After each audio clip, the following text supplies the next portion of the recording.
Ladies and gentlemen, thank you so very much. We have a lot to talk about. President Trump just confirmed once again he's running in 2024. He really doesn't have any competition, and in many polls, he defeats mashed potato brains. So now we have to look at their economic record. Inflation is through the roof, and the stock market is crashing slowly but surely, just like I said in the Federalist. Last October, I wrote in the Federalist, the article is below in the pinned comment. I said, we are going to experience a stock market crash. Elon Musk has predicted a recession. Now, whether it's inflation because of Democratic policies. So, Democrats pushed to end economic activity. 2 years ago, they pushed to end economic activity. We are now experiencing the repercussions of their flawed policies. They love these policies. They're always talking about policies. Our policies are so much better. Look at our policies. What policies do you have? I have so many policies. Where their policies led to record high in inflation, runaway inflation, and labor shortages. We'll get to that in a second. Carlos Garcia, Yvette Moore, thank you so very much. I can't do this without you, ladies and gentlemen, to my super chat. Your super chat is very important and very appreciated. If you want to talk about this or any topic via super chat, thank you so very, very much. It's right next to, it's right below the portion of the chat where you actually type. Thank you so very, very much. Eric H526, Luke St. Martin, the two best moderators in all of YouTube. Thank you. Share this segment everywhere. We're going to talk about why Donald Trump is much better for the country than mashed potato brains. Mr. Minor Incursion, mashed potato brains. We're going to talk about a whole bunch of things.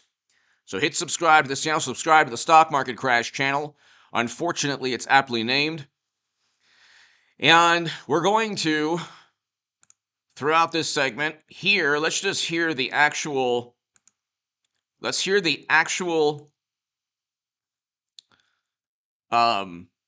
moment that Trump declares himself the 47th president. So this is the video that people are talking about. You're so lucky to be one up. Lucky. We'll be lucky if we're up. We got it. First on T, 45th President of the United States. 45th and 47th. 47th. Yes. I love that. Mr. Donald Trump. Ladies and gentlemen, Trump National.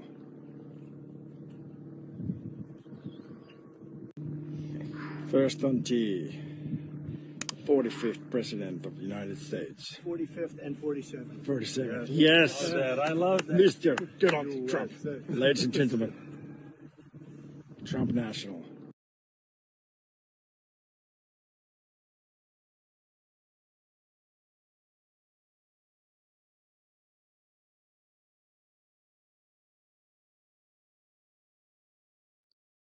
So, ladies and gentlemen, you see here that President Trump is telling the world, look, you know what? 45th and 47th president. He's going to run again. JG, hello.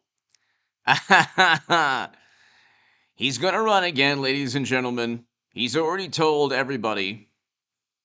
And it's just a matter of time. He can't, for a couple of reasons, perhaps campaign finance issues, he can't tell the world right now, but you have no end in sight for labor shortages. So let's just look.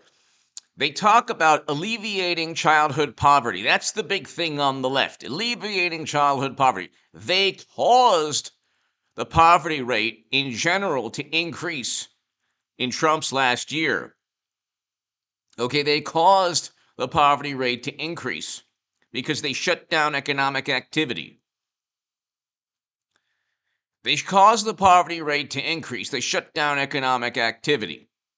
And that opened up a Pandora's box of problems. Now you have no end in sight for labor shortages as U.S. companies fight high costs, and inflation reaches highest level since 1982 as consumer prices jumped 2% in 2021. Okay? Now, what does that mean for wage growth? Well, if wages are growing, you have the issue of inflation cutting into wages. So even if the wage growth is 2%, inflation is 7 to 15%, that's not going to help things. The real wages are down 2% by one estimate. So you have inflation that's through the roof, and there's no end in sight. God damn it. Sorry. There's no end in sight. There's no end in sight.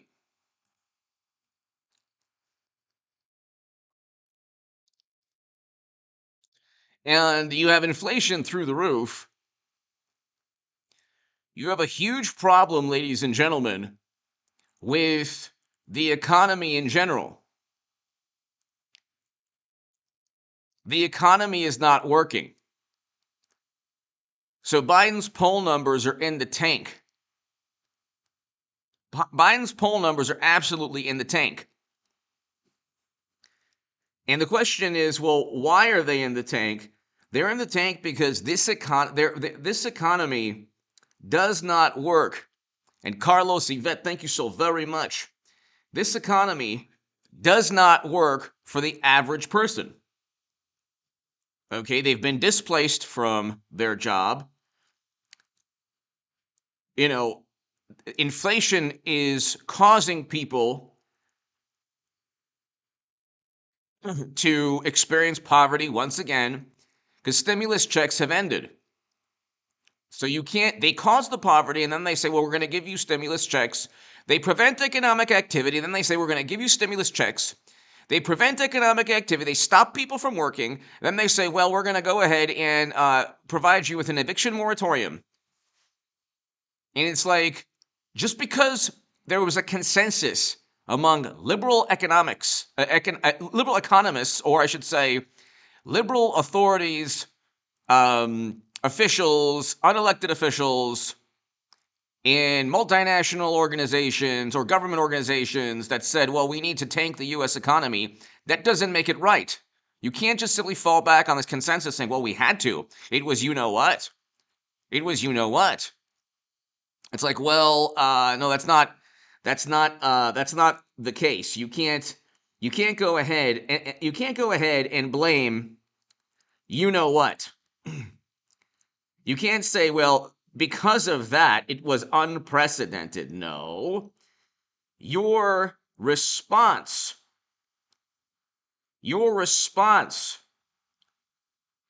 to you know what caused all of these problems. When Democrats say our policies are better, well, their policies led to these problems. So here you have wages are rising, inflation may have given 2%.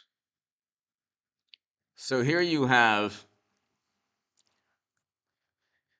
wages are rising, but inflation may have given workers a 2% pay cut. This is the public relations country, economy, society, administration. They're into public relations. They said, oh, well, you know, look at the job creation. Look at the job creation. So if you look right here, this is an MSNBC article. Trump said the fact remains that Republicans not only predicted economic ruin in Biden's first year, leading GOP officials. Hold on one second. Well, we're going into a recession his second year. But you can look, as we discussed, over the course of the first 3 years of Trump's administration, the economy created 6.5 million jobs. Do you want to know how many jobs? And then And then you can't take into account 2020 because that was Democrats tanking the U.S. economy, ending economic activity.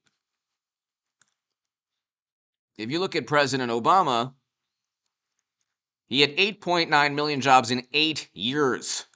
In 8 years. Trump had 6.5 million in 3 years. He didn't really have a fourth year. Okay? They took that away from him. Okay?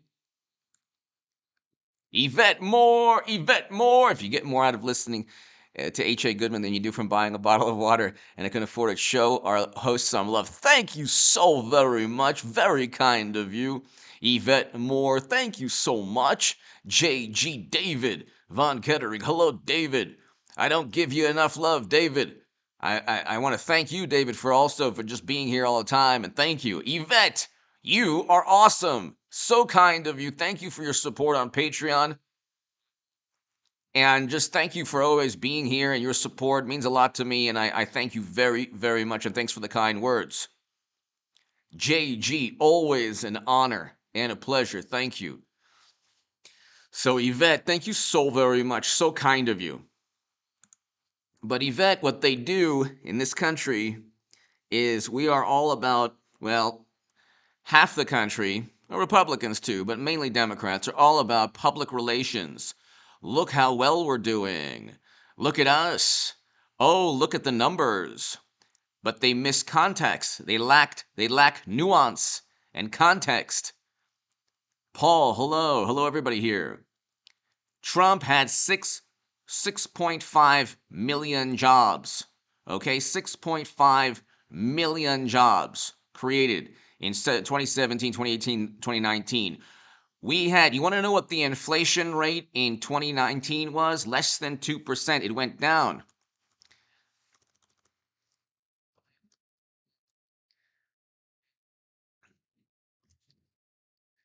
You want to know what the inflation rate, Yvette and everybody here, JG, remember the inflation, David, Carlos Garcia, do you remember the inflation rate?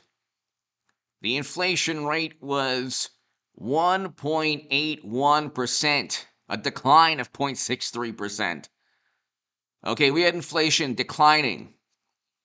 Okay? And people could keep more of their paycheck. We didn't have labor shortages. We didn't have runaway rampant inflation. I don't know. Okay? We didn't have the issues that we have now. We didn't have the issues we have now. We didn't have a global supply chain breakdown. We had low inflation. We had good economic growth. We had close to record low in unemployment. We had hundreds of thousands of manufacturing jobs. They are lying to you.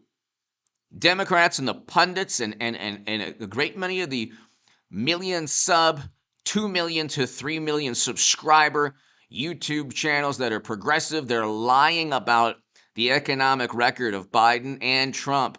And they're not giving you the full story because they can't. They don't even know what inflation means. You will never get a discussion on inflation or labor shortages or wage growth or the stock market or the fact we're heading into a recession from YouTube channels or from pundits or from journalists that only care about buzzwords. So they focus on childhood poverty. They don't tell you they caused the poverty to increase. They caused childhood poverty to increase, and they caused poverty in general to increase in Trump's last year. They don't tell you that. Trump wanted to open up the economy immediately, and he should never, ever have acquiesced. But he did. JSpot51, thank you. JSpot51, thank you.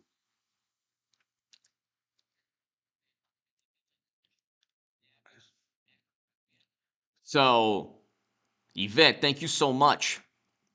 Inflation rate, JG, David, Carlos, Yvette, everybody here, JSpot, inflation rate for 2019 was 1.81%. a 0.63 decline from 2018, where the inflation rate was 2.44%. A 0.31 increase from 2017, but okay, so you're looking at inflation at around 2%. Now you have inflation at 7%, and guess what? Guess what? It's more than 7%. It's a lot more than 7%. Because this number, the CPI number, is not calculated in the manner it was in 1982. Okay? If you look right here, Peter Schiff, inflation, CPI, 1982. They lie to you all the time. All the time. And they do so because they can't possibly give you the truth. Look, I was a lifelong Democrat my whole life. I know the mentality. They don't go into the numbers. They give you a sugar-coated viewpoint, poured with syrupy nonsense about moral superiority. Oh, the childhood poverty rate declined under Biden. Well, who caused the poverty rate to increase? It was Democrats. And by the way, the poverty rate, childhood poverty and poverty overall in New York is far higher than the national average, but don't tell AOC or Schumer or de Blasio or anybody that. Okay? Or Andrew Cuomo, America's governor, who got the Emmy. They gave Andrew Cuomo an Emmy Award. And he single-handedly put 12 to 15,000 New Yorkers in nursing homes, and they put infected people there, and they lost their lives. These are the policies. These are the policies. Of course, if we still measured consumer price the way we did in 1982, the 2021 CPI would reveal a more accurate inflation rate of 15%, making inflation in 2021 the highest in U.S. history. Trump would focus on economic growth. He wouldn't focus, they say his policies, the Republican policies are deregulation. Trump would deregulate. And he wouldn't focus on climate change. So that's a difference in policy. And the obsession with climate change now is tanking the U.S. economy. You can't decarbonize, and you can't you can't focus on climate change without the technology. Without the technology.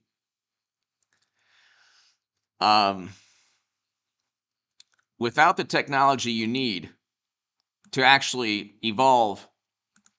And if you look, coal, all-time high. You have an all-time high.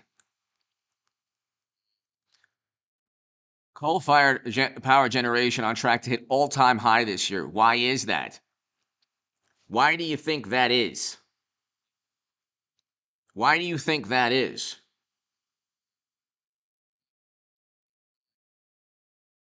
Okay, they'll never tell you, they'll never give you the actual reason. They'll never give you the actual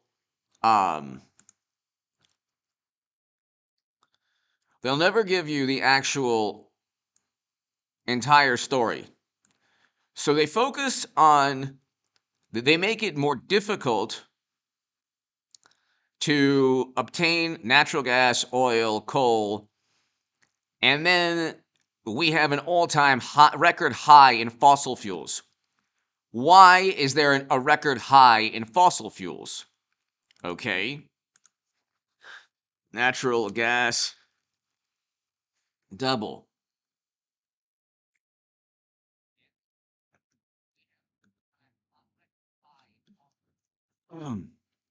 U.S. natural gas spiked in February 2021, then generally increased through October. I thought that they were going to evolve from fossil fuels.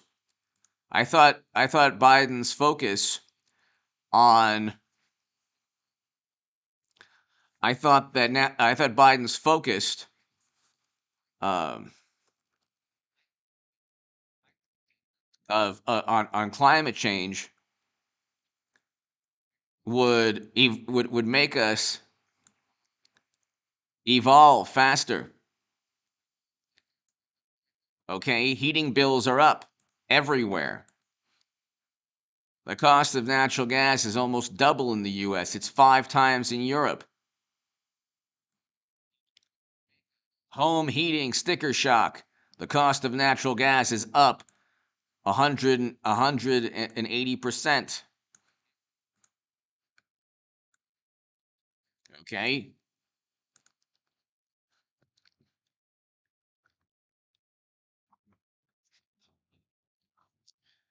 Let's see. So, natural gas is skyrocketing around the world. The reason is because you have Europe and you have the US obsessed with climate change, which is important, but you don't obsess right after you tanked the economy. Right after you tanked the US economy. Ed from Queens! Ed from Queens! I remember the 70s inflation and solution. In your opinion, can the Fed stop it? If so, how? Ed, I don't think so. I don't think so. They're going to have to. Ed, here, thank you so much, Ed from Queens, as always. If they wanted to stop inflation, Yvette, Ed from Queens, Carlos, everybody here,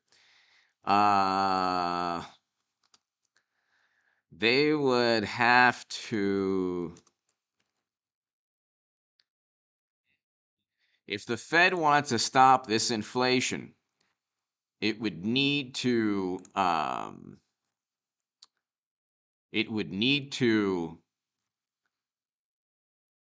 hike rates to nearly 6%. Ed from Queens.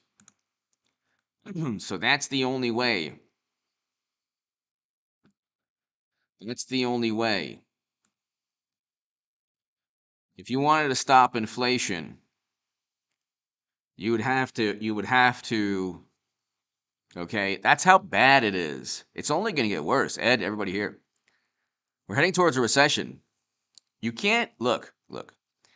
Jerome Powell is a brilliant economist. Very likely, he's a liar. Also, very likely, he's just a liberal Democrat at heart. And when you see these doctors or economists or experts or authorities, they're liberal Democrats first. And then they tailor their viewpoints, their expertise, their expert analysis towards a political ideology. Okay? They don't really give you a full. So when Jerome Powell said, well, for the longest time the Fed said that inflation wasn't a problem. They said this. They lied. Even Janet Yellen said this. Okay? They're brilliant economists. I'm not a brilliant economist, but I have a good grasp of common sense. Okay? I'm not saying the Dow is going to go to 20,000 because of any technical analysis, although a slight modicum of understanding pertaining to I have pertaining to technical analysis, but I'm not saying Bitcoin is going to go to 10,000 because I know I'm like, one of the founders of cryptocurrencies and I understand, what their intrinsic value is all about. I'm looking at just basic common sense. We cannot stop, Ed, thank you, from Ed from Queens, thank you. We can't stop inflation because we have all of these problems. The producer price index is through the roof. The producer price index is through the roof. If the producer price index continues,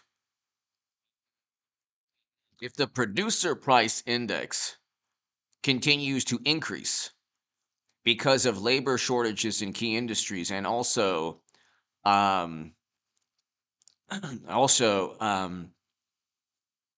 global breakdown in supply chain. Okay. On Amazon, for example, so I have a whole bunch of weights. I work out with some heavy weights, and I said, there was a sale on like 45-pound plates. So this one company had a sale on 45-pound plates. I got something completely different. I got like a 35 or 25-pound plate and some like the bottom of a bench. Okay, so it was like, like, or no, I got yeah, it was like some other like weight contraption, and so they're what they're doing, ladies and gentlemen, is there's so many like, you see what's happening to trains in Southern California.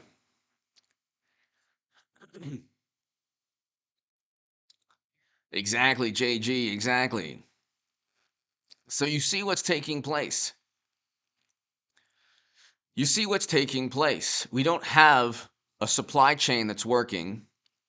And so the question is like, how does it get better? Does it get better? Can it get better? Because they say, well, we grew at 5%. Luke St. Martin! Thank you, Luke! Off topic. If so, who's next? Beat your thoughts. I don't think he's going to. I can tell you right now with pretty much 100% certainty or 99% certainty, he will not pick the vice president, Harris. So Luke St. Martin, thank you. He will not. He will not. Thank you so very much, Luke. So kind of you. So I'm not sure who he's going to pick, but it will not be the vice president. Her poll numbers are worse than his. Luke St. Martin, thank you.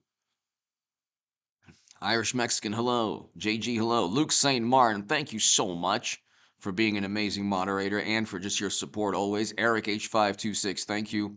He will definitely not pick Kamala Harris. She has worse poll numbers than he does. And so that will not happen.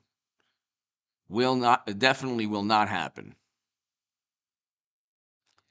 And so I don't know who he's going to pick, but it's not going to be Kamala Harris. But Luke St. Martin, weren't they supposed to pack the courts and the filibuster? Weren't they supposed to do all of these things? They do nothing that they want. They do nothing that they say. And then I was watching this debate, okay? I was watching this debate. Very, very interesting debate, okay? Very interesting debate between Jackson Hinkle and Million Sub Liberal Democrat. And Jackson Hinkle was fantastic. Subscribe to his channel. He's a progressive, but he's not like he's not a supporter of President Trump. But you know what? You'll enjoy his philosophy or his viewpoint because he's an honest, intelligent, very thoughtful progressive who wants them to actually tell the truth and abide by their policies. So they wouldn't even, there was this force the vote, they wouldn't even vote for Medicare for all, but they raised so much money on it. Luke St. Martin, thank you again. They wouldn't even, it's such a racket, my God, and I saw this firsthand. I saw it with my own eyes. It's such a racket. And the person that he was debating is a vote blue no matter who. And the person is basically saying, well, Joe Manchin isn't as progressive as AOC. So therefore, no matter what AOC does, no matter what lies they tell, no matter how they manipulate and deceive voters, they can even cheat Bernie Sanders.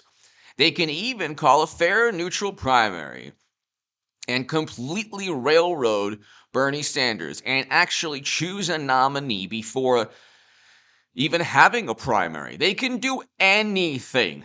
Luke St. Martin, this is the way, thank you so much. This is the way I was watching this debate and it was so wonderful. There's this new generation or that's the way I used to be, but I was like, viewed as this heretic and this like person who's like committed blasphemy and treason and heresy. Okay, and then I realized it's a racket. They don't want to do any of those things.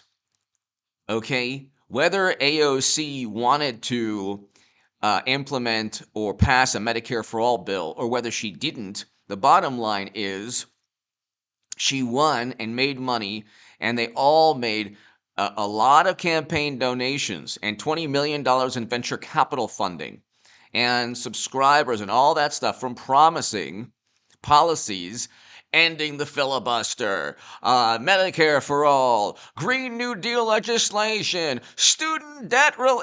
None of it. They got nothing. And it's all public relations. Well, at least they're not Joe Manchin. Well, so what? What does that even mean? So at least like Trump, you had record low unemployment. You had poverty that was decreasing, not because you gave money, you pumped money into the economy after ending economic growth.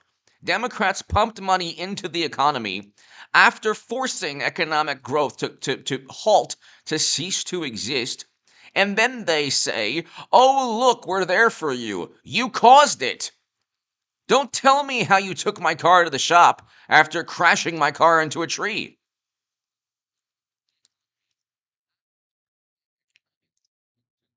Don't tell me how you did something wonderful for me after you almost ended my life. Don't tell me that Alec Baldwin was very safe on the set and someone lost her life because of him. That's what they do all the time. Everything is morally relative. So Trump wasn't tweeting, but we had a functioning, good economy and world. Look what happened to this world, ladies and gentlemen, this dystopian nightmare. We can't talk about things. Everyone's still petrified. That morally superior liberal side that says, oh, end economic activity, they're still petrified. Still petrified and horrified and frightened and scared of their own shadow always. And then you have AOC and Eric Swalwell partying in Miami. And then you have Whitmer partying, and then you have Gavin Newsom and how many other Democrats not abiding by protocols. Exactly, JG. Jimmy Dore is fantastic. Why do you think that they don't like Jimmy Dore or Jackson Hinkle or these people? Why do you think they don't like Jimmy Dore and these people? Why? Because they're actually not going to always vote Democrat. Then the argument is, well, if you have a third party, then Republicans will win, then you won't get anything. Well, the point is you want to actually have power within the Democratic Party to force Democrats to do what you want, not to cower in fear and retreat every time there's the threat of a Republican winning, because guess what? Trump, in polls now, defeats mashed potato brains. And that would be the best thing for this country. We don't need an obsession over different topics, this apoplectic, hysterical Democratic Party obsession. You want to address climate change, don't do it right after you've tanked the global economy. Do not address climate change, which is very important, I agree. Don't make it more difficult to obtain fossil fuels because when the demand is too high, you're going to have record highs in fossil fuels and record highs in price in the CPI, which doesn't even address energy prices or food. All the energy prices are food. Here you have, this is Trump, and we're seeing the stock market crash. We're going to get that. Everything I said about the stock market is happening. And I don't think people really understand, but they will. But check this out. Look at the records. He tried to hurt Social Security years ago. All right, let's move on. I'm going to move on. Let me, Mr. President, I have to move on to the next. And don't you love the whole like, oh, please stop talking. Please stop talking. It's like, you know what? If it was a Democrat, you would let the person finish their thought. You would let the person finish their thought. It's not that big of a deal. But let's. Next question. They say the stock market will boom if I'm elected. If he's elected, the stock market will crash. Okay, let's move on to the next question very quickly. Look,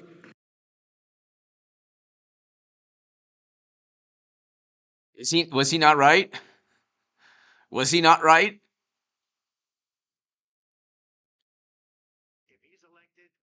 Was he not right? We're going to see, this is the thing. Because I'm into it and you're into it and we see what's going on, not to pat myself on the back, but my article in the Federalist, I did predict what's taking place. Now we're going to have a recession. I've been saying we're going to have a devastating financial catastrophe. It's because of Democratic policies. They love these words. They tube in themselves with the word policies. We love our policies. Your policies are apoplectic and hysterical. They have draconian policies based on their sense. They're petrified of everything, but based on their sensibilities.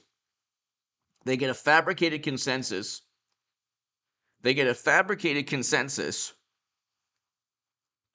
Where they do not allow dissent. They engage in coercion, intimidation, bullying online. They'll always find 400 professionals, 300 experts, 5,000 former Justice Department officials, 75 former plumbers, 65 former electricians, 72,000 former Department of Defense contractors, and this is a letter saying how upset we are with Joe Rogan or Trump or it's all public relations. They live off of public relations.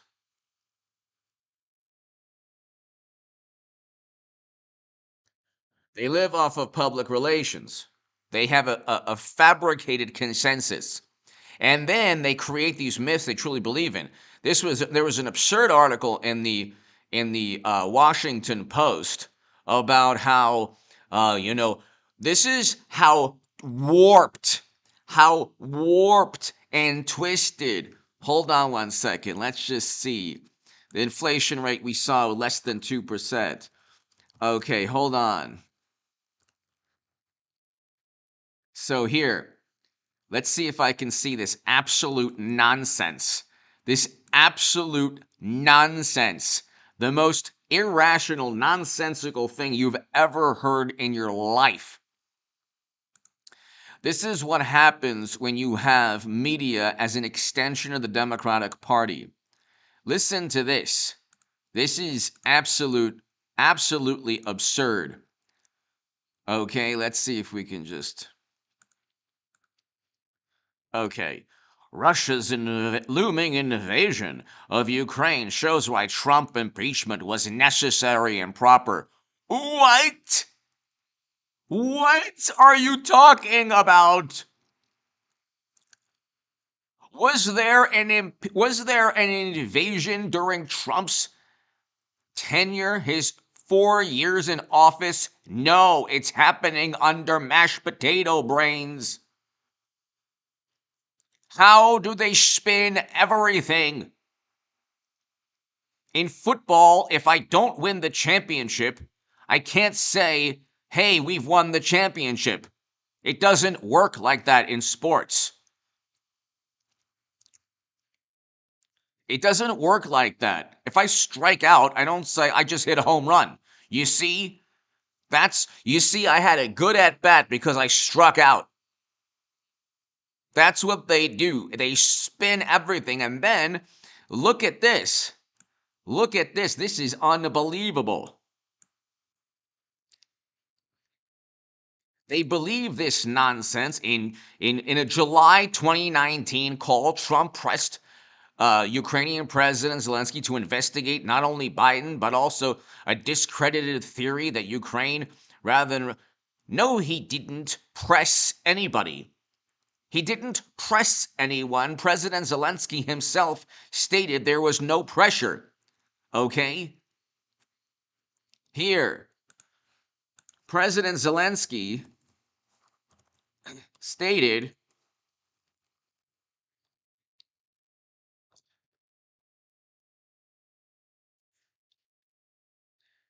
right here. This is how much they lie. Nobody pushed me. Nobody pushed me. Nobody pushed me. Ukrainian president denies Trump pressured him to investigate Biden's son. It's the man actually stated and debunked, refuted, obliterated the rationale for impeachment. And there are more articles than this. The Ukrainian president wanted to join NATO, and mashed potato brain said, we'll see. While at the same time saying, we're going to stand up to Russia aggression. We're going to stand up to Putin's aggression. It's NATO and mashed potato brains who are playing a disingenuous game with Ukraine. God bless the Ukrainian people. God bless the families in Ukraine who could suffer from a Russian invasion. But we provoked Russia.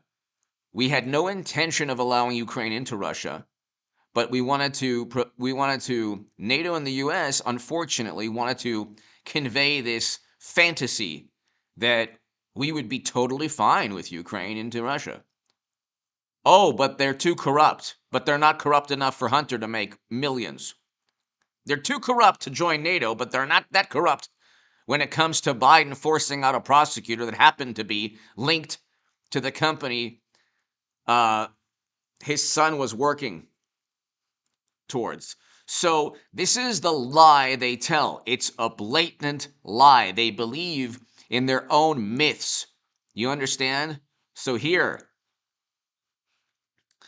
when Zelensky said Ukraine wanted to buy, Trump said, I would like you to do us a favor. Oh my God, so what? Who cares? Oh my God, that didn't mean you will not get this.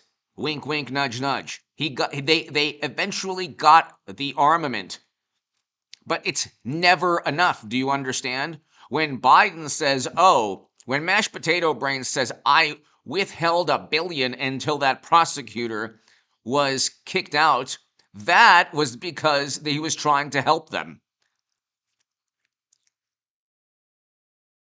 And he even said within the admission, the Ukrainians say you don't have that authority, which he didn't. And there were ethics concerns even for Marie Yovanovitch, and she was told, go speak to the vice president's office when she was confirmed. This is a lie by omission or a belief into myths and lies. Now, with Trump, they say, his myths are harmful. Well, you know what? They're not as harmful as the myths that liberal Democrats believe, which are easily refuted. It does not take a rocket scientist, people. I'm not a brilliant person. I just have a very good grasp of common sense. That's it. I have a very good grasp of common sense, and I understand deceitful and disingenuous people. And Trump is a lot more honest than AOC, a lot more honest than Bernie Sanders. Trust me, I was in that world. They did to Bernie. Look what they did to Bernie Sanders. You want to talk about what they did to Bernie Sanders before Trump? And Bernie had no backbone. Bernie Sanders, honeymoon, Russia. Okay?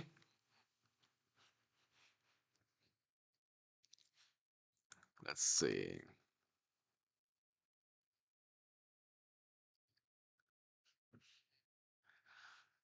So they went after Bernie Sanders. The same thing here. This is 2016. Democrat tactics of accusing critics of Kremlin allegiance has long ugly history in U.S. Okay? They did the same thing to Bernie. They tried out every despicable thing against Bernie Sanders. Bernie Sanders, here in Nevada. They did the same thing. They accused him. Sanders condemns Nevada convention chaos. Okay, they did the same thing.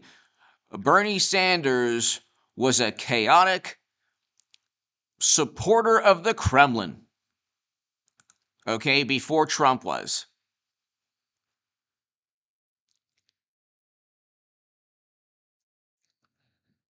And they did the same thing to Bernie Sanders. Okay, they did the same thing.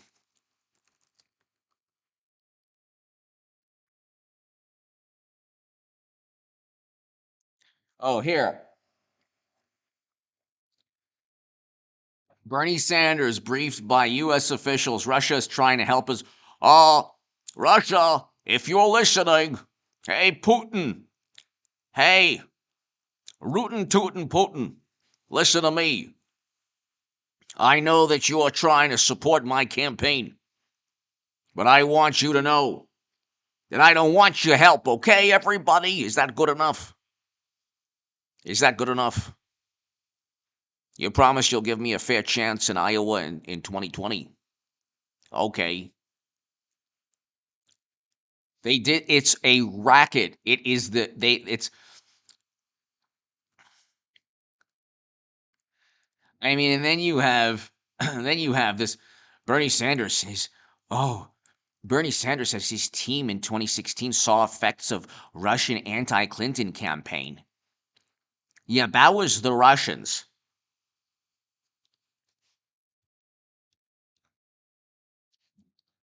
Oh yeah, that was Russia and Bernie. That groundswell of support that Bernie Sanders had over Madam Secretary, who has been linked, like, Bill Clinton met with Putin at his home right before the nuclear deal, the Uranium One deal. Okay, that's a fact. Bernie Sanders is a tool of the Democratic Party. Everything they did, and I saw this with my own eyes. I was at one point the biggest Bernie Sanders booster on the internet, according to the Huffington Post. And the unofficial scribe of Sanders' most hardcore voters, according to the Washington Post. This is the world changed after 2016. Ladies and gentlemen, I don't even watch documentaries after 2016. I won't even if I'm looking for like an old 80s film, or I won't even if it was, created after 2016. If it's like, oh yeah, available 2019, I'm like, you know what? They deleted scenes because we live in a dystopian Orwellian nightmare. So no, I'm not going to watch anything with deleted scenes. No, thank you. No, thank you. That's why I collect old DVDs. I collect, DVDs from like when Lucasfilms ran Star Wars, the Star Wars Empire or whatever.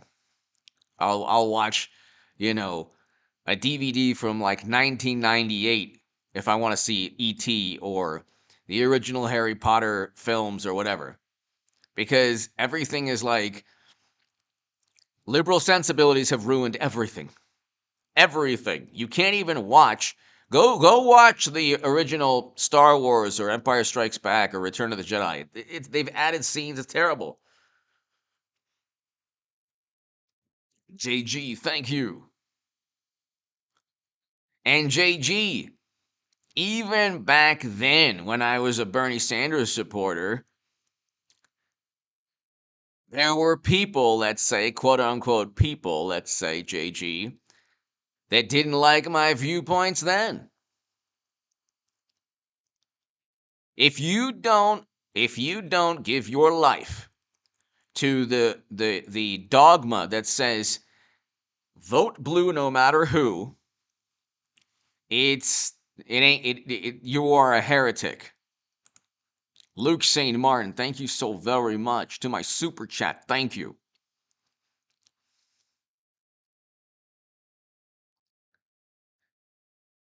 They lie all the time. But here, we'll just listen to this really quickly. The idea that the stock market is booming is his only measure of what's happening. Where I come from in Scranton and Claymont, the people don't live off of the stock market. Just in the last three years during this crisis, the billionaires in this country made, according to the Wall Street, $700 billion more dollars. $700 billion more dollars, because that's his only measure. What happens to the Somebody tell Mashed Potato Brains and JG, somebody tell Mashed Potato Brains and Bernie Bonnard, the billionaires are making more money. The market's going to tank even further, much further. They're going to make, this is like a sale. The billionaires this is like going to a Ferrari or Lamborghini showroom and buying a Ferrari for $20,000 or a Lamborghini for $20,000. They're going to buy up everything. And the average investor is going to get wiped out, God forbid, unfortunately, but it's going to happen. Inflation. You think billionaires care about inflation at 15%? They don't care. What do they care? They don't care at all. They're making more money now. They can consolidate, all of their economic advantages. Nobody benefits more from a market downturn or a recession than billionaires. And by the way, that was a straw man argument. Trump never said the only way he looks at economic growth is the stock market. Biden had to make that up because we had very good economic growth in 3 years under Trump, and it was solid. The fundamentals of the United States of America were solid. We didn't have inflation, labor shortages, supply chain breakdowns, debt through the roof. Our debt did not pass GDP. So,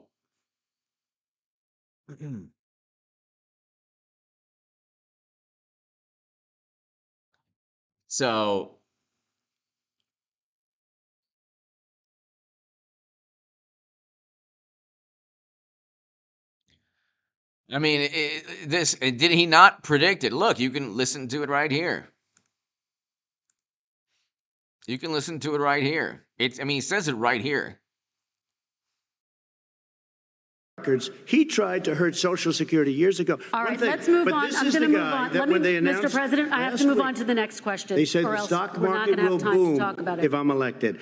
If he's elected, the stock market will crash. Okay, let's move on to the next question very quickly. Look, the idea that the stock market is... The idea that the stock market was his only measure of success is something Biden had to make up. Nobody made that argument. Nobody made that argument. Okay, nobody did. That was the voices within Mashed Potato Brain's head. One of the few that he can actually hear and understand. Is booming is his only measure of what's happening. Where I come from in Scranton and Claymont, the people don't live off of the stock market. Just in the last three years during this crisis, the billionaires in this country made, according to the Wall Street, $700 billion more dollars. $700 billion more dollars, because that's his only measure. What happens to the ordinary people out there? What happens to them? Let's talk about. The ordinary people now are suffering a lot more. Crime is through the roof. Crime is through the roof. You have absurd, mass incarceration is bad. Yes, I agree with that. But then you have absurd policies where you do away with bail for violent criminals, and then they commit more crimes. This is not rocket science. This is not rocket science.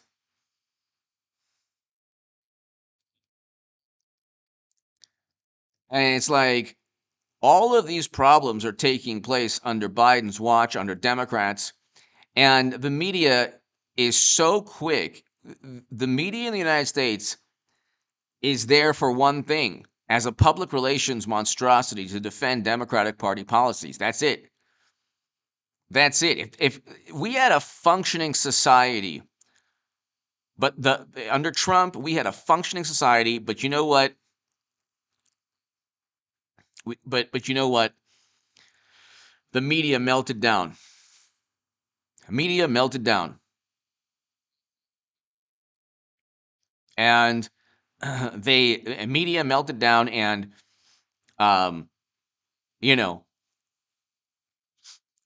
they were just apoplectic, hysterical every day. 401ks, We're going to move on. 401ks are through the roof. We're going to move on. Stock are through the roof. Hey, NBC. And so you could hear, he predicted it. He basically said, we're going to have a stock market crash. He said that, and now we're seeing it. And we're not even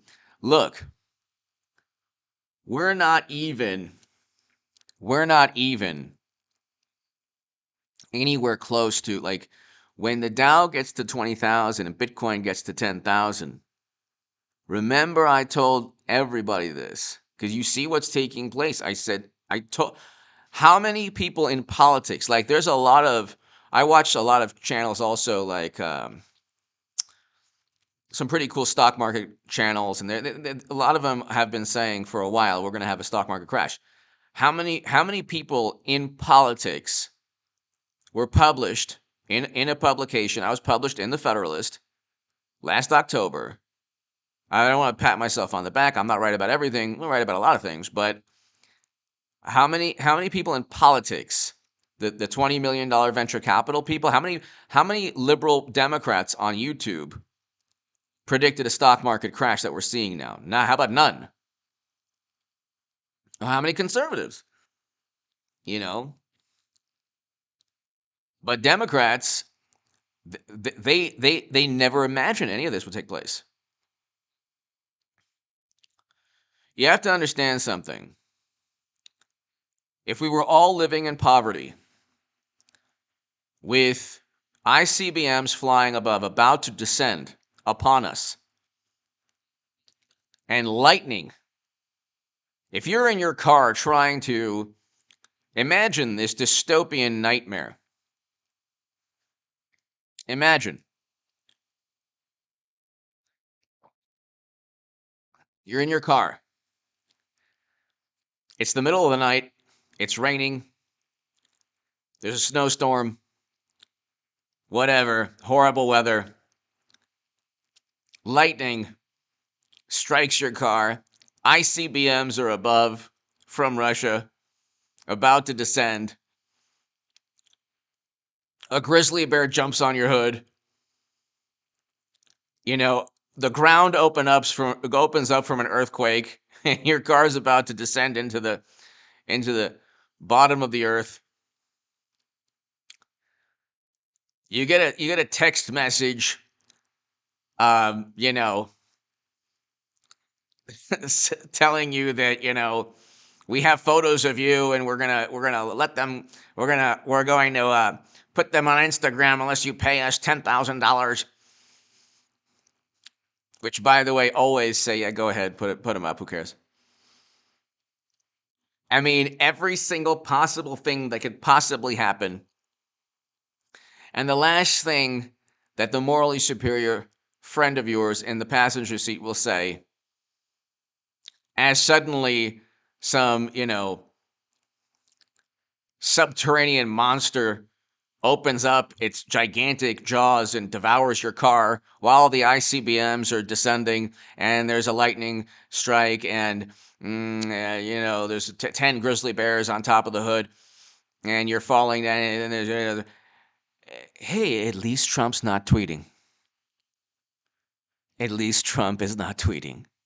This is, you know what? It's okay. I'm okay with all of this because at least we have a different president than Trump. That's what their whole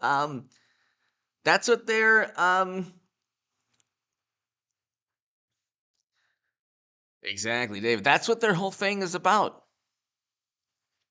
That's what their whole thing is about. It's just about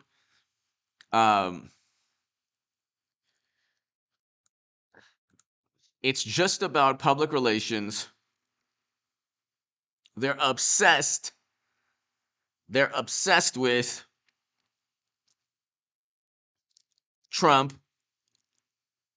All of these things that have nothing to do with actual all of these things they just obsess over.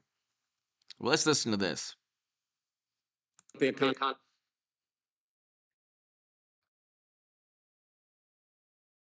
I'd like to ask you about your plans going forward because Mr. Vice President says that kind of We're going to make this federal government number one.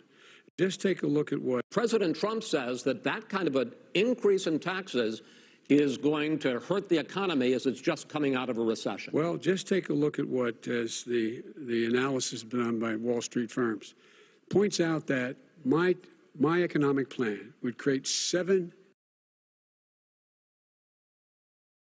So he starts off by saying the billionaires stock market, and then he's like, "Oh, let me quote a Wall Street analysis." It's like, okay, you're quoting a Wall Street analysis. A lot of what took place on Wall Street in 2021, the reason it was a good year is because $10 trillion had been pumped into the economy. People had money to pay for goods and services that were more expensive than ever. That's why companies were able to actually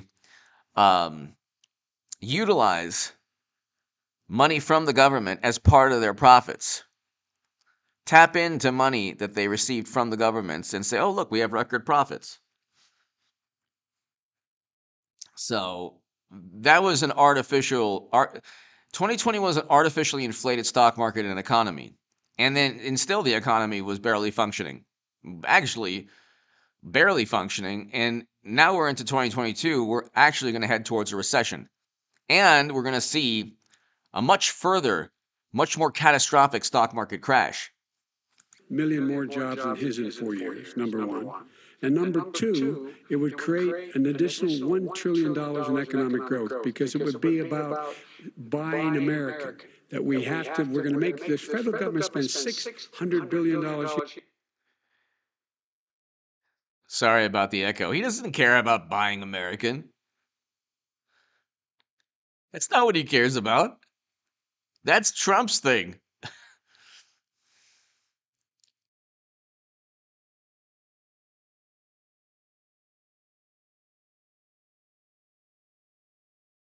Here on everything from ships to steel to buildings and the like.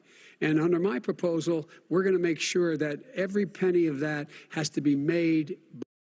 What does the future of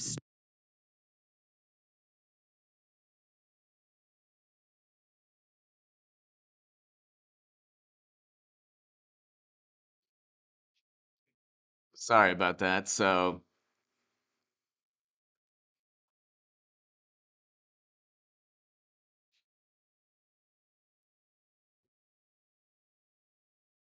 Respectfully, sir, I'm talking about taxes, not spending. By the way, I'm going to eliminate a significant number of the tax. I'm going to make the corporate tax 28%. It shouldn't be 21%. You have.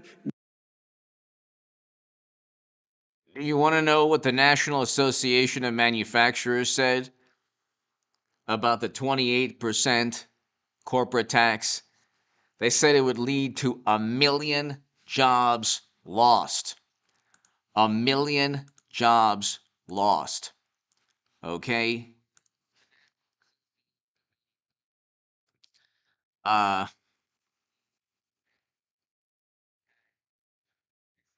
1 million jobs. Okay?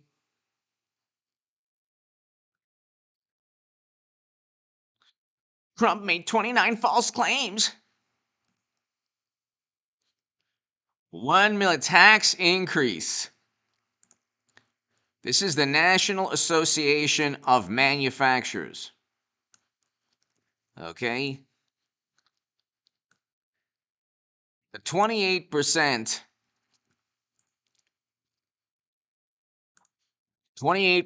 would lead to 1 million jobs lost, and that because of Build Back Better was tanked. One of the reasons it was tanked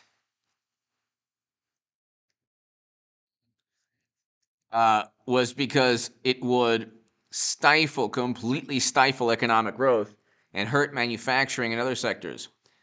The National Association of Manufacturers stated this. Okay?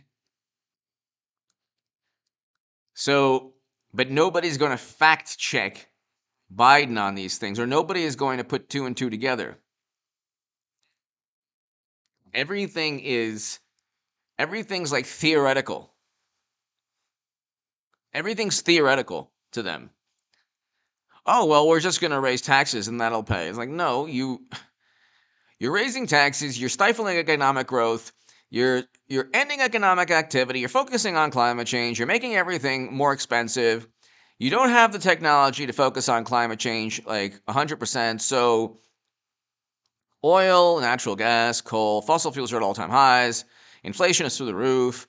And Build Back Better was a monstrosity of a bill that was tanked by even Democrats because it was so horrible. So that, I mean, you can look at what Biden was talking about, and nothing adds up. Nothing adds up. 1 million jobs lost in 2 years, and GDP would decrease. 1 million jobs lost in 2 years, and GDP would decrease. So, Ebre! The hot mic grab versus the on-camera touch. Ebre!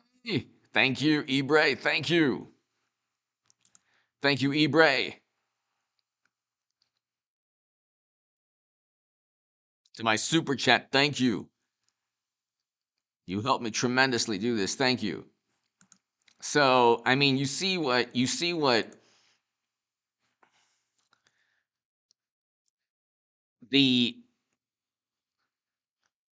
it's pretty unbelievable.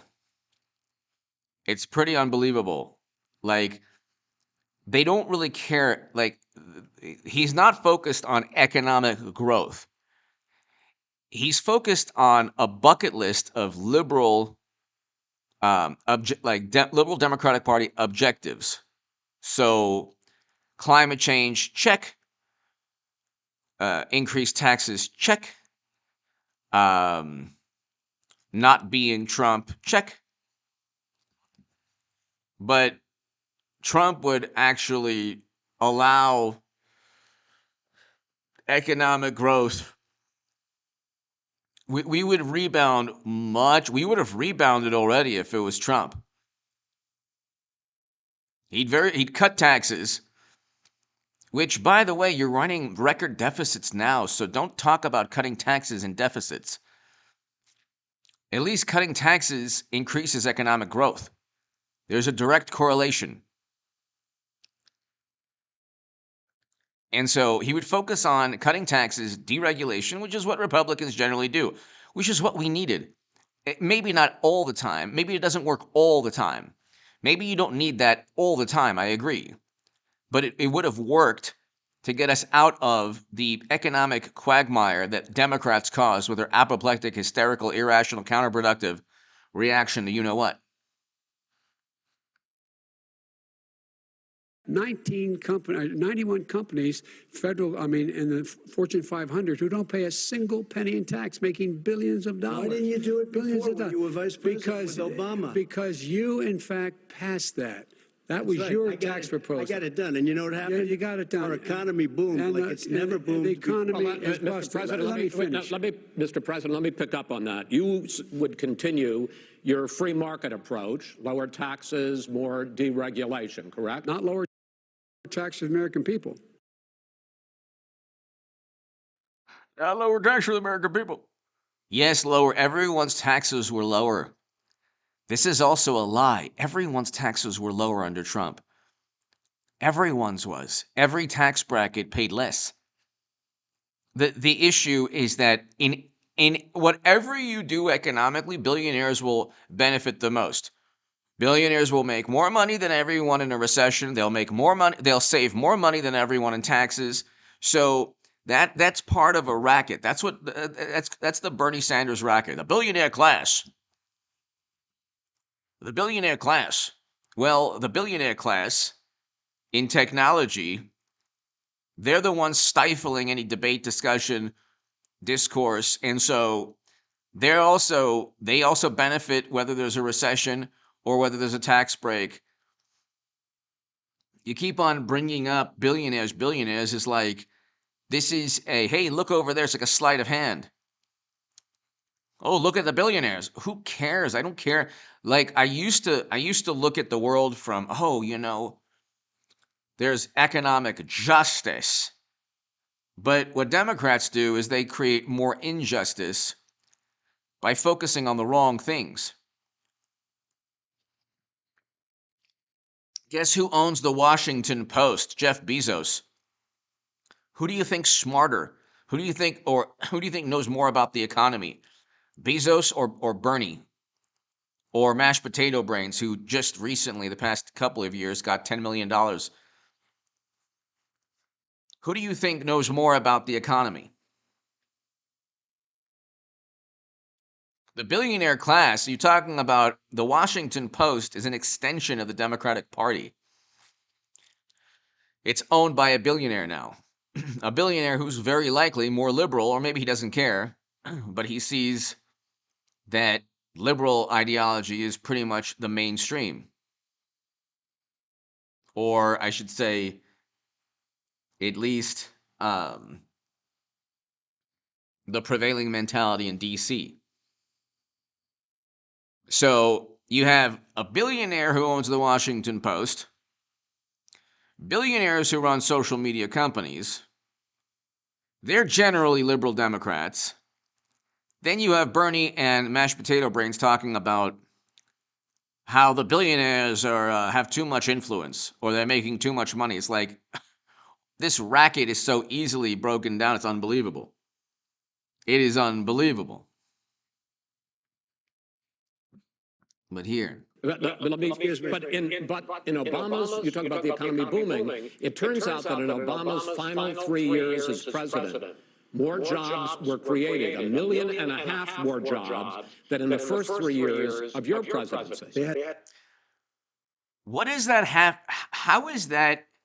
Sorry about the echo. How is that even? So in the last 3 years of President Obama's presidency, more jobs were created than Trump's first 3 years. Well, not more manufacturing jobs, number one. Manufacturing jobs decreased by 200,000 under President Obama. That's a fact. That's a fact from factcheck.org. And manufacturing jobs increased by 300,000 to 500,000 under Trump. But Trump didn't have the luxury of being in office for 5 years to get his economic policies rolling. He had 3 years of amazing economic growth and approached President Obama's job creation in 8 years. And so they say, well, in 3 years of last 3 years, Trump only had 3 years in office. He didn't really. His fourth year, he was no longer. He was no longer really functioning. I mean, foreign policy, yes, but domestic policy, the United States government wrestled control away. Media. Look. You need everyone on the Democratic side, from Jimmy Kimmel to late night to social media algorithms to Washington Post, New York Times, MSNBC, CNN, all the endless newspapers and publications. All of Hollywood, social media algorithms, Twitter, you need everything promoting one viewpoint, or else Trump just runs away with it. It's not even like you have 73 million Americans, and every day the media message was Trump as a menace to the world, to democracy. They did not treat mashed potato brains. In fact, what they did was they covered up any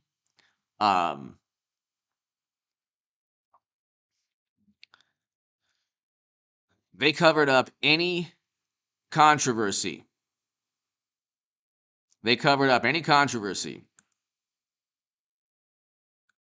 Hunter Biden being an example.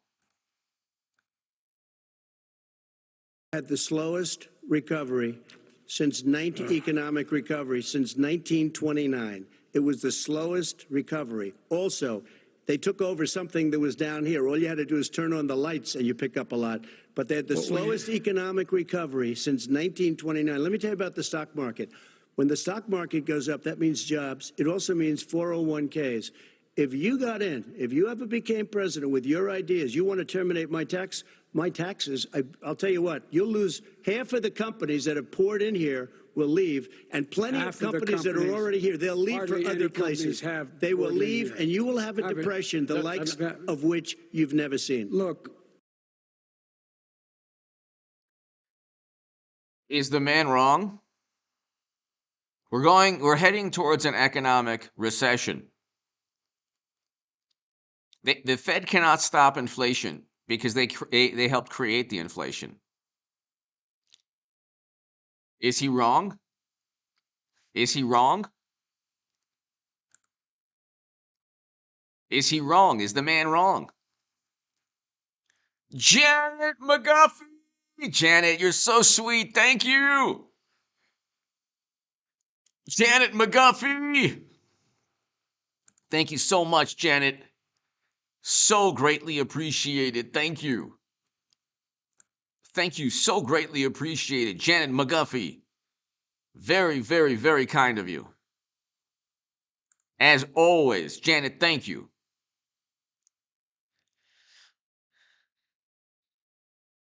Janet McGuffey, thank you so very much. Greatly, greatly appreciated. Janet, was Trump wrong? Look at wages are rising. Inflation may have given workers a 2% pay cut. Inflation is the worst thing that could happen to an economy. Janet, thank you again, as always. So kind of you, so sweet of you. Thank you. Thank you, Janet. You cannot stop this inflation because the producer price index, the producer price index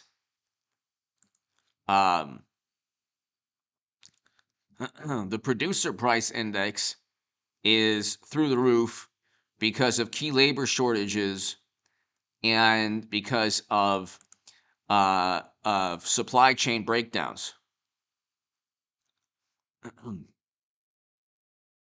So you just can't stop that. You can't stop that. Janet, thank you again so much. Thank you. Is he wrong?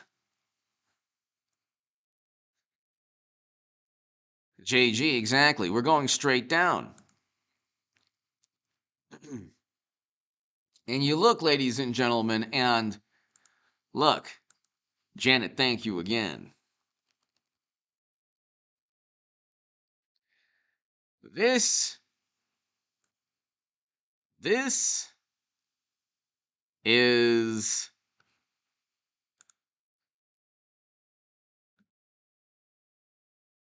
you're going to see this for the whole year. This was only a 1 month chart. We went from a high of 36,800 or so to 34,160. Okay, about 2,600 points down. Okay, we're not even looking at the 1,000 point drop a couple days back. Remember when I tell you hedge funds are going to go under? Remember I told you that. I talked about derivatives trades in my Federalist article. Remember.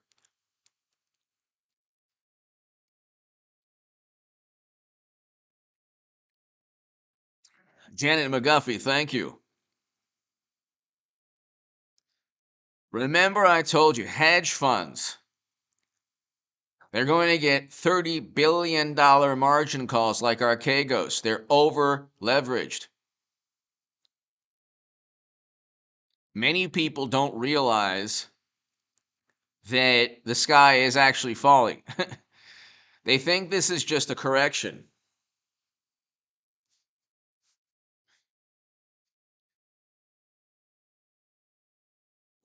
They think this is just a correction. They don't realize the sky is falling. Okay? Listen to Jeremy Grantham. Eric H526.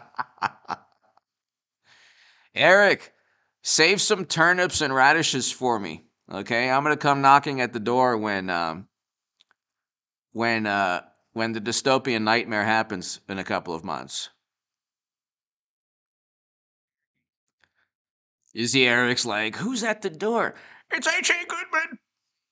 Do you have radishes? I'm hungry.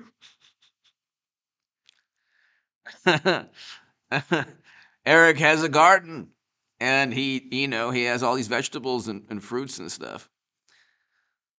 So, like, when the economy tanks, we're gonna need canned goods and gardens.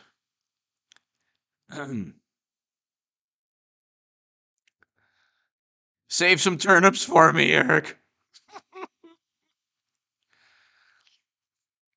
This thing's gonna go down low, low, low, low, low. Remember that song? Gonna go low, low, low, low.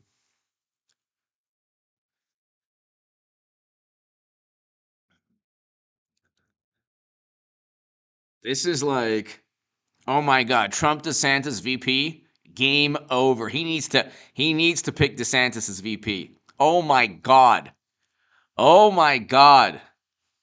That would be amazing. That would be amazing.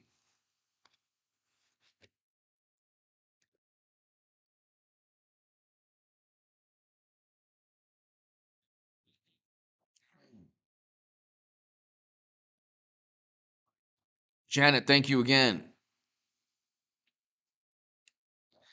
And just look, if you don't think, like, if people say, oh, well, you know what? You don't know what you're talking about. Look at, you know, um,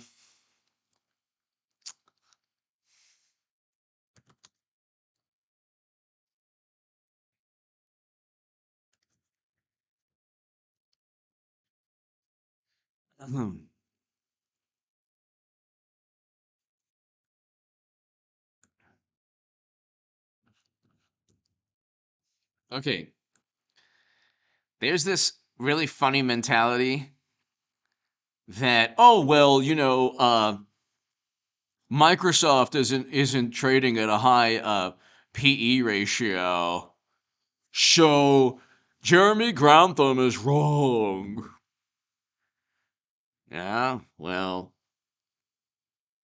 the current S&P 500 is 35.8, 79% above the PE ratio of 19.6. Okay, you can look at bubbles here. You could look at all these bubbles. Internet bubble right here. We're 79% above, but we have $1 trillion in market debt. You do the math on that. All right. And you have companies like Tesla that are, trading at over $1,000, or have a greater market cap than all 5 or 6 of the top automakers combined.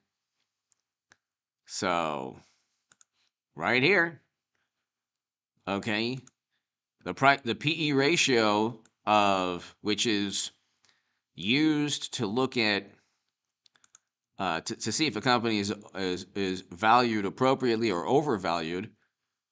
The historic PE ratio, price to earnings ratio, is 19.6. It's at 35.8. Okay. The Buffett indicator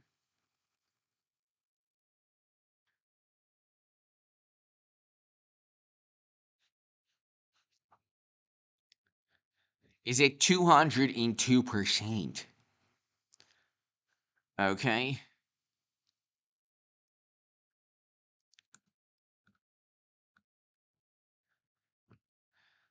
By our calculation, that's 57% above historic average, suggesting the market is overvalued. The Buffett indicator, I don't believe, has ever been this high. Here you go. It's never been, not even in 2000. Hello? McFly? Hello? And you see people, because I do watch like the stock market, certain stock market crash. I'm not subscribed to the stock market crash channel that's below. But I mean, that channel will do very well, unfortunately, when you see the 2,000 to 3,000 point drop. And I'll be doing, like, I did 2 yesterday. I didn't do any today, but I'll do 2 or 3 tomorrow. So I've been doing segments on the stock market crash channel, but 202% ratio of market value to GDP. Okay? And GDP is going to end up tanking. So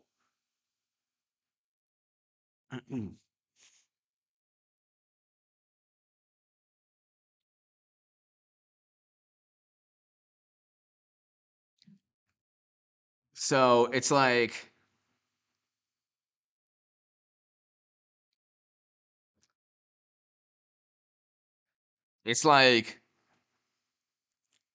you can see the chart right there. Warren Buffett and Jeremy Grantham and Michael Burry and Elon Musk, who sold like way more stock, billions more than he needed. Okay? They're not stupid. Okay?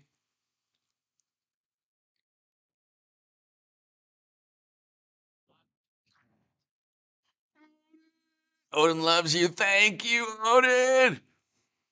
Thank you, Odin. I'm trying to tell everybody about the Buffett indicator. Odin, greatly appreciated. Thank you.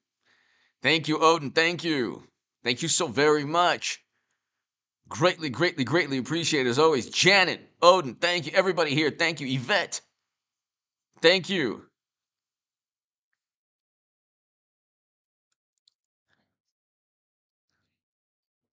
This thing, when it pops, it's a balloon. Odin, Janet, everybody here. Yvette, Carlos, everybody here. JG, Eric, Luke St. Martin. The Buffett indicator. Okay? Okay?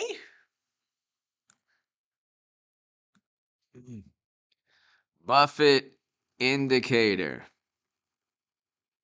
Okay.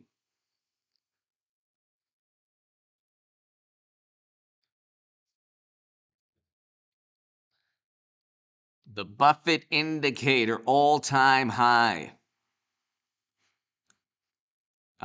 Let's see. It hit a record 142, but it's now 202. So there you go.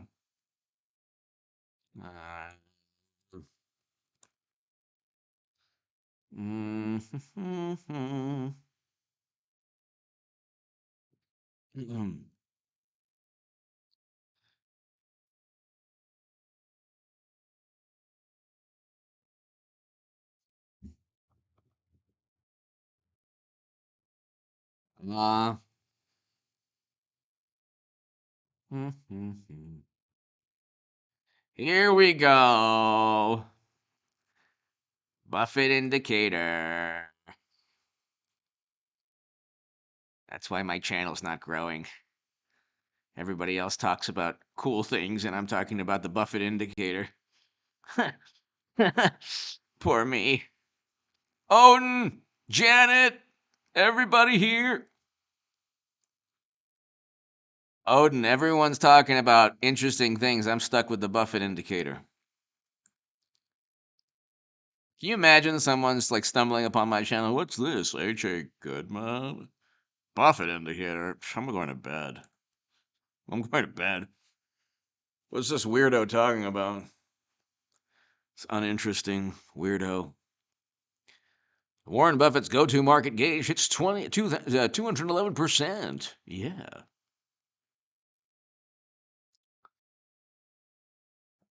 Signaling stocks are overvalued and a crash may be coming. Well, I wrote about that in October. I'm not Warren Buffett, but you know.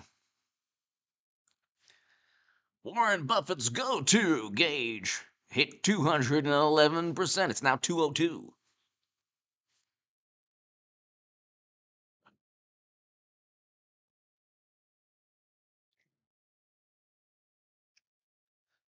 It's now 202. When it pops, it ain't going to be pretty. That's why I say, if you need liquidity, if you're about to retire, get out of the market. Well, actually, I don't say that. I say I wouldn't be in the market. It's going to 20,000. And if it gets to 23,000, fact check. H.A. Badman said 20,000. It only dropped to 24,000. Well, sorry. It's going, Bitcoin's going to get to 10,000. I mean, look, when you have hedge funds go under, Odin, thank you again. Janet, thank you.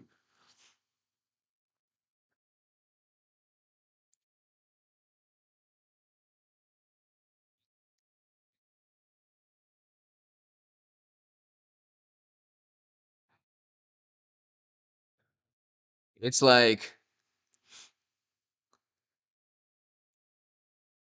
Warren Buffett, Jeremy Grantham. We have inflation, labor. This is okay. I'm not a billionaire. Okay. Okay. But I can tell you, you have labor shortages, rampant inflation, supply chain breakdowns, real estate market that's crashing in China and on the verge of collapse here.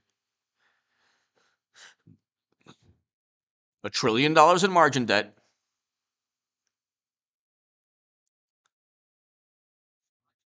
And ruthless hedge funds that are over leveraged. Okay? Let's look. Hold on.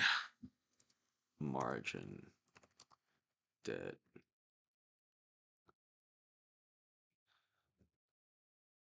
All right, so let's just see here.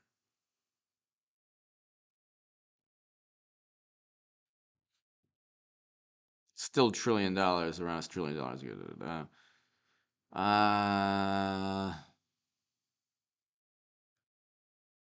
Here, let's just go.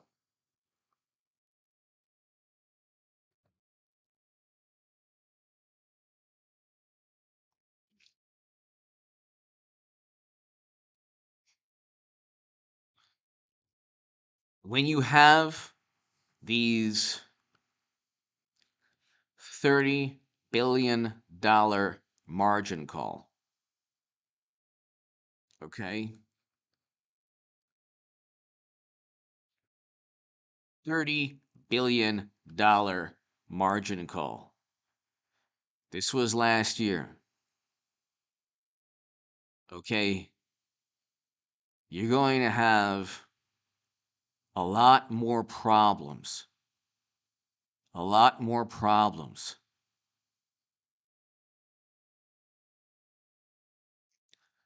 Janet, I don't think so. I don't think so.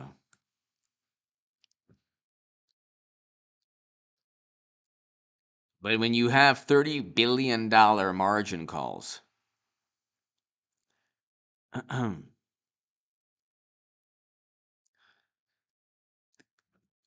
this is okay. My cousin, we were talking about it, and he told me something interesting. He goes, "Yeah, but he agrees with me, but he said the catalyst, what's the catalyst going to be? We don't have a catalyst yet. And I don't want this to happen. Like I say, I don't wish for even the edgiest commie, leftist, socialist,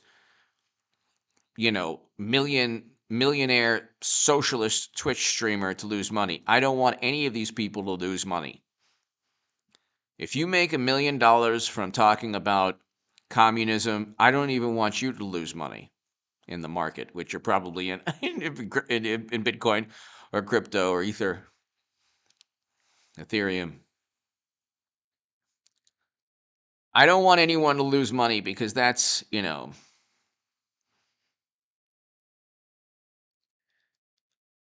72 Jonathan, thank you. I hope all is well.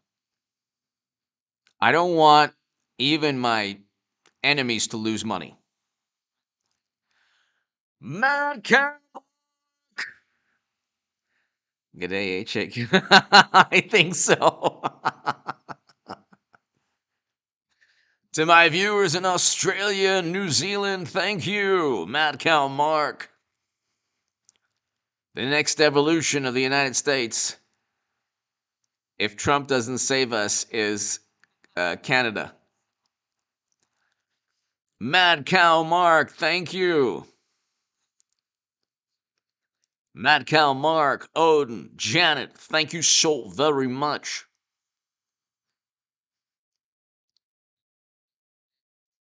You have a $30 billion margin. You have $1 trillion in margin debt. The Buffett indicator at over 200%. The S&P 500 PE ratio at well over norms. Okay, 3 or 4 times the norm. And the market's tanked at one point 3,500 points if you add in that one-day swing. And we have not had a calculus. So my cousin was right on that. Yet. And I don't want a calculus. I don't want a hedge fund to go under. I don't want a too big to fail bank moment. But we have not had a catalyst. We have not had a Lehman Brothers or Bear Stearns or, we have not had that type of, an Archegos recently. I don't want an Enron moment. I don't want that.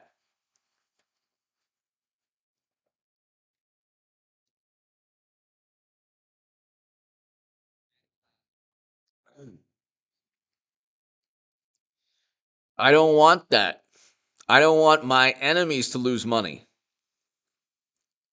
Because then it affects their families, kids, and all that stuff. I don't want that. There are people that have said nasty, nasty things to me or about me, written nasty things that are libelous or scandalous or whatever. And I don't even want them to lose money. But they're going to, unfortunately, the whole country, if you're invested in the market this year, you might as well jump into shark-infested waters with a bucket of chum. You'll have a better time. You might as well, you know,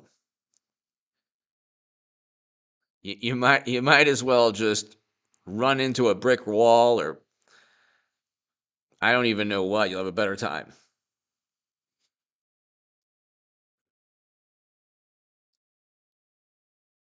You might as well do a lot of things because this is going to be a catastrophe, an absolute catastrophe. And it's because of policies. Their policies.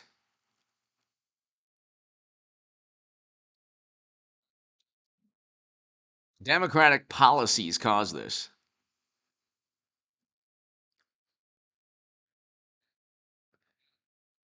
Democratic policies cause this.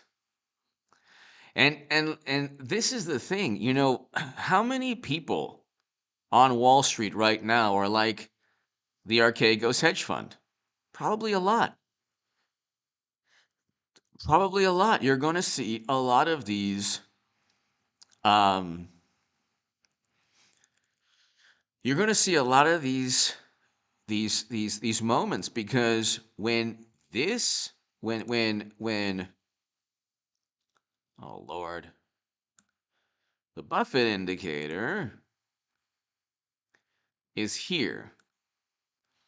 You have inflation so bad that you have to raise rates 6% to stop it. The Dow Jones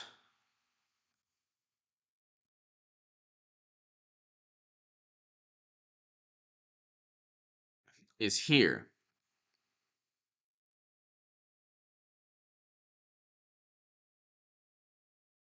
Okay. Now, what is to stop? We had a functioning economy. Mad Cow Mark. Well, freebie message. What should I say? Anything you want. Mad Cow Mark. Remember for 7 months. Thank you. Thank you, Mad Cow Mark. Thank you so very. Thank you so very much. I appreciate your support. You don't need to be. You don't need to understand. Like I'm not like a skilled. I'm not skilled in technical analysis. Okay. You don't need. You don't need to be a genius to realize this is going down. This is going down right here again. This is $10 trillion pumped into the economy, and this is $10 trillion that where the Fed is now reducing its balance sheet, selling off the debt that it has, and no more quantitative easing. And oh, by the way, let's raise interest rates. They're going to raise interest rates while inflation is going to cut into the paychecks of people, and while corporate profits are going to decline, and hedge funds are going to go under, unfortunately, the smaller ones at least, or at least one or two of the smaller ones. Okay? You don't need to be you don't need to be this skilled day trader to understand that. You have inflation that's going to get worse. Not better, worse.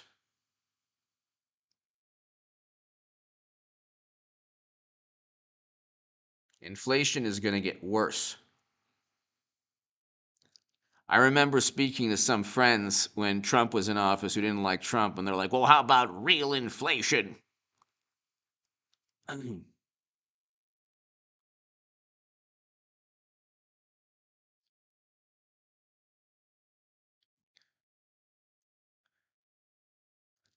Or sorry, real wages. Like, well, how about real wages now? You like real wages now?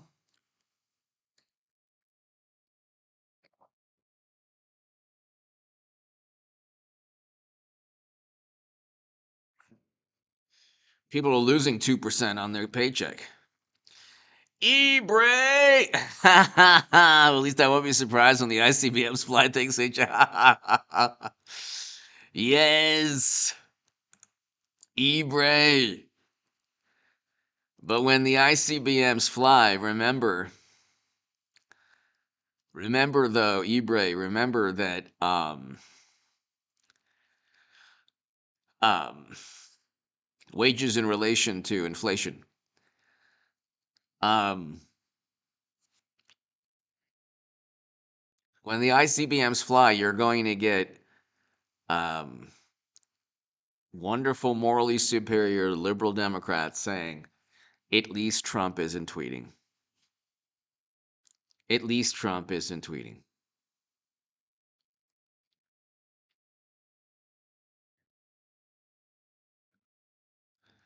So,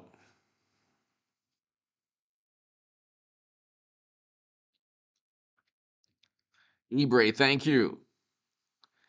Ebrey, Mad Cow, Mark, Janet, Odin, everybody here. Yvette, thank you, everybody here. AC/DC, love AC/DC. Love AC/DC.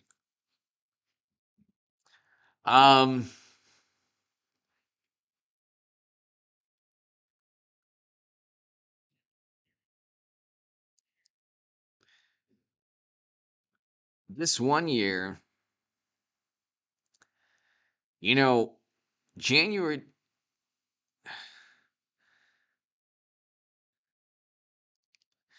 It took a year for $10 trillion. It was at 30,000. Okay, last February. Think about that for a second. Think about that. Again, you don't have to be this you don't have to be this skilled technical analysis. If it's at 30,000, you know, in January on January 29, 2021, it was at 29,982. It's at 34,000 now. Gets below 30,000. It gets below 30,000. The whole thing's gonna tank. It's gonna be like a weightlifter doing squats, and he usually does, his max is like 350 pounds, and then while he's doing it, you add a plate on each side. Then there are two plates on each side. It's not gonna be good.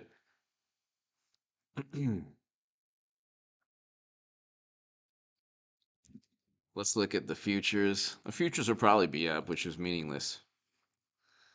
It's absolutely meaningless, but yeah, see, they're up. That's meaningless. The futures are up, and then they're down, and then they're up, and then they when they're down, or when they're up, the market starts up and then just tanks or whatever. Like if they're down, the market will rebound. So again, I don't want people to lose money. That's what's going to happen because of Democratic policies. Their policies, all these wonderful policies.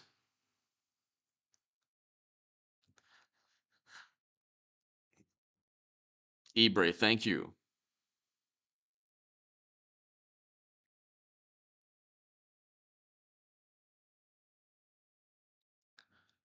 But like, if you look,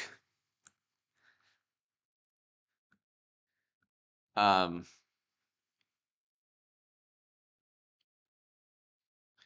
this 30,000 number, once it goes down below 30,000, um,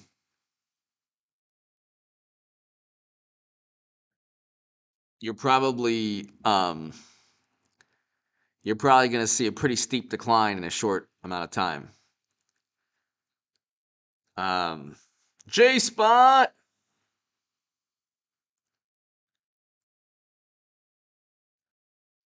State of the Union address.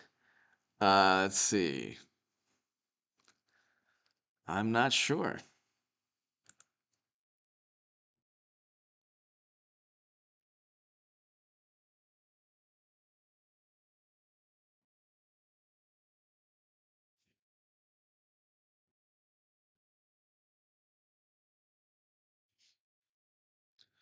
Tuesday, March 1st, 2022.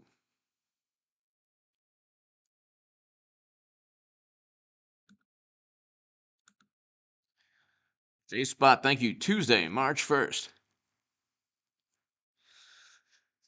Okay, ladies and gentlemen, thank you so very much to my super chat. Thank you so very much, everybody. Greatly, greatly, greatly appreciated. Ebray! Thank you, Ebray. Thank you, Ebray. Very kind of you, Ebray. Thank you. Ebray, J-Spot, Mad Cow Mark. Thank you, Ebray, again. Odin, Janet, Luke St. Martin, Ed, Yvette, Carlos, thank you so very much, everybody. To my super chat, thank you. Eric H526, Luke St. Martin, thank you. This is going to be a very difficult time economically for everybody, so be prepared, people. JG, thank you so very much. It's always an honor for me and a pleasure. Everyone here, thanks. Margaret, thank you. Luke St. Martin, I can't thank you enough. Thank you so very much. Eric H526, I can't thank you enough. And everybody here, I'll see you tomorrow, everyone. Please subscribe to the Stock Market Crash channel. Janet, thank you so very much. Have a wonderful